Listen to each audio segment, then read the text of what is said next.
Bienvenue au tournoi de Camelot, un tournoi de chevalier pour gagner des tournois de certaines couleurs, donc vert, bleu, violet, rouge et jaune. C'est un jeu qui se joue de 2 jusqu'à 5, mais surtout bien à 4 et 5. Donc à 4 et 5, il ne faut gagner que 4 tournois parmi les 5 proposés. Donc voilà, c'est un jeu où quand on joue un tournoi, il faut avoir on va tous être en compétition dans ce tournoi-là. Bien sûr, je viens de faire tomber mes pions. Et je vais vous montrer un exemple d'un tournoi violet, d'un tournoi d'une couleur violette. Donc c'est un tournoi, par exemple, si c'est moi qui commence, le joueur qui commence un tournoi décide de quelle couleur va être le tournoi. Donc moi j'ai ces cartes-là, je vais décider de faire un tournoi violet. Parce que j'ai 2 cartes violettes, je me dis... J'ai les cartes de soutien, les blanches et les cartes de soutien. Je me dis que je vais pouvoir aller assez loin. Donc, je joue un 4 violet. Le joueur suivant, pour continuer le tournoi, pour participer à ce tournoi et continuer ce tournoi, il est obligé d'aller au-dessus du 4. Mais j'ai oublié quelque chose. J'ai joué une carte, je pioche. Toujours. Le premier joueur, il fait dans ce sens-là, il pose une carte et il pioche. Les joueurs suivants, il pioche une carte et il joue. Donc il pioche une carte, c'est un soutien, et il joue. Il prend ses cartes pour aller au-dessus, pour continuer le tournoi, donc il doit mettre au-dessus du 4 violet. D'accord? Si c'est un 5 bleu, ça vaut rien. Donc lui, je lui ai préparé, il a le 5 violet. Très bien. Lui, il décide de ne pas jouer, il n'a pas assez, ou il veut pas commencer un nouveau tournoi maintenant. Lui, il arrête aussi, il dit wow, ça va trop loin pour moi, j'ai pas envie de participer. Donc eux, ils récupèrent quand même des cartes. Donc tous ceux qui ne jouent pas récupèrent des cartes, donc ça permet d'augmenter le nombre de cartes qu'ils ont en main. Donc en essayant d'éviter de faire tout tomber. Lui, il va jouer, donc ça lui jouer, il va mettre un 7. Donc il passe au-dessus de tout le monde. Donc moi, ça va jouer. Donc moi là, je commence à me dire oh là là. Il faut que je mette mon deuxième. Ah, mais j'avais pas prévu que c'était un 7, moi, j'avais prévu que c'était un 4. Hop, faites comme si je n'avais rien vu. Ah bah oui, j'ai pioché une carte, c'était un 7. Très bien. Donc j'étais plutôt content, mais ça m'arrange pas. Donc là, je joue un 4. Donc je suis à 8. Je passe au-dessus, donc c'est à lui de jouer. Donc lui, il a comme possibilité de jouer un 5. Il peut jouer plusieurs cartes s'il a envie, mais là, il va jouer un 5 qui lui fait passer à 10. Donc là, eux, ils prennent une carte, Donc tous les joueurs prennent une carte à chaque tour. Donc eux, ils prennent une carte. Lui, il joue. Il a un 7.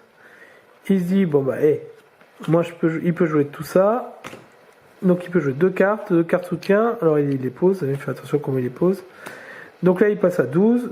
Il aurait pu égaliser à 10, mais là, il passe à 12 pour être là. Moi, je me dis que là, ce tournoi-là, je commence à le sentir mal. Donc je vais pas jouer mon 7 maintenant, au cas où. Et je vais jouer mes soutiens.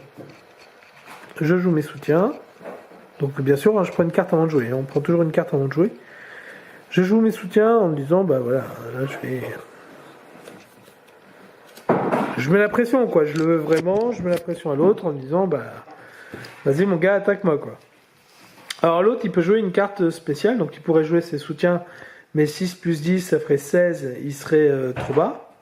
Donc lui, par contre, je lui ai donné une carte action. Donc les cartes action se jouent quand on veut à notre tour. Donc ça peut même se jouer sur le tour d'un autre. Si on a la carte équivalente. Donc bien sûr, voilà. Chaque joueur doit se défausser de toutes les cartes soutien posées sur son personnage. Donc je joue ça. Donc je joue cette carte action. Voilà, donc ils se mettent sur une défausse. Ils se mettent sur une défausse. Et du coup, tous les joueurs doivent se défausser d'une carte spéciale. C'est-à-dire que nous, on retourne à 7 et 8, et lui, il est toujours à 10. Donc voilà. Tout le monde prend, tout le monde prend une carte. Lui, il prend une carte avant de jouer. Il a un 4. Ah, ça ne marche pas. Bon, faisons comme s'il n'avait pas. Ah donc, je tombe sur tous les violets, moi. Ouais, il a une carte verte, ça ne l'arrange pas. Bon, il abandonne le tournoi. Il abandonne le tournoi, il peut plus gagner. Il peut plus remporter le tournoi. Il trouve que ça va lui coûter trop cher. Moi là, j'ai la chance, je pioche une carte et j'ai la chance, c'est un violet, je prends la main. Lui il dit, voilà, c'est trop tard pour lui.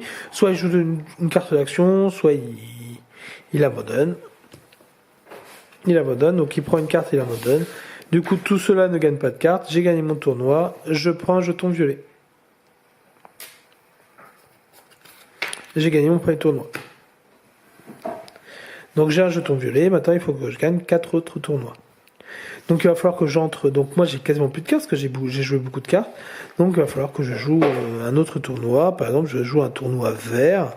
Les tournois verts, ça ne vaut qu'un point. Enfin, les cartes ne valent qu'un point, même les cartes de soutien. Je joue un tournoi vert et les autres jouent. Donc lui, il a plus de cartes, donc il abandonne tout de suite et il récupère quand même une carte. Ah oui, j'ai joué un tournoi vert et du coup, je pioche une carte violette qui me sert à rien puisque j'ai mon jeton violet. Donc voilà, et ainsi de suite. Donc lui, par exemple, il s'est gavé en cartes. Donc tu vois, il peut jouer beaucoup de cartes, lui aussi. Et ainsi de suite, on fait les tournois, ainsi de suite, jusqu'à temps que quelqu'un ait 4 tournois. Donc il y a plein de cartes actions qui permettent de rendre très chaotique ce jeu, avec des cartes qui changent tout, qui changent la couleur du tournoi. Un tournoi de couleur bleue devient un tournoi de couleur jaune. Enfin, ça devient n'importe quoi. Faut lire les cartes de manière globale, c'est assez simple à comprendre. Mais voilà, pour les quelques règles de jeu de Camelot. Juste des petits détails maintenant, vraiment des petits détails. Quand on termine comme tout à l'heure un tournoi violet, on n'a pas le droit de relancer un tournoi violet. Ça, c'est interdit. Et quand on perd et qu'on a une dame, alors la dame, je l'ai utilisée tout à l'heure. Quand on perd et qu'on a une dame dans notre jeu, là par exemple, si j'abandonne avec une dame dans mon jeu, je perds un jeton. Donc si on met la dame qui vaut 6, il vaut mieux gagner. Voilà. Parce que si on abandonne alors qu'on a la dame, bah on perd un jeton, et donc un jeton si durement acquis. Voilà, c'est un jeu vraiment d'opportunisme, de cartes d'opportunisme, c'est Camelot, ça c'est simple. Voilà, bien lire les règles, bien lire les cartes actions, il y en a plusieurs. On peut se protéger, on peut faire plein de choses. Camelot. Petit détail pour Camelot, retour à Camelot.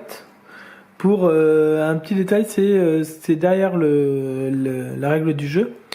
Donc nous avons le tour du jeu qui est assez simple, hein, c'est piocher une carte, piocher une ou plusieurs cartes ou abandonner le tournoi. Et nous avons ici la répartition des cartes en fait. Donc on voit bien que les cartes violets, c'est les joutes, c'est les cartes qui valent le plus. Les cartes rouges, les épées valent. Ensuite, il y a les cartes rouges, puis les cartes bleues, puis les cartes jaunes, et enfin les cartes vertes qui sont bien à 1 point chacune. D'accord ? Les cartes vertes, c'est vraiment 1 point chacune. Même si on joue une dame, la dame vaut 1. Même si normalement elle vaut 6. Il y en a 4 qui valent 6. Voilà, vous avez aussi 20 cartes actions, toutes en un exemplaire, sauf 2 chutes et 3 ripostes. Voilà pour Camelot.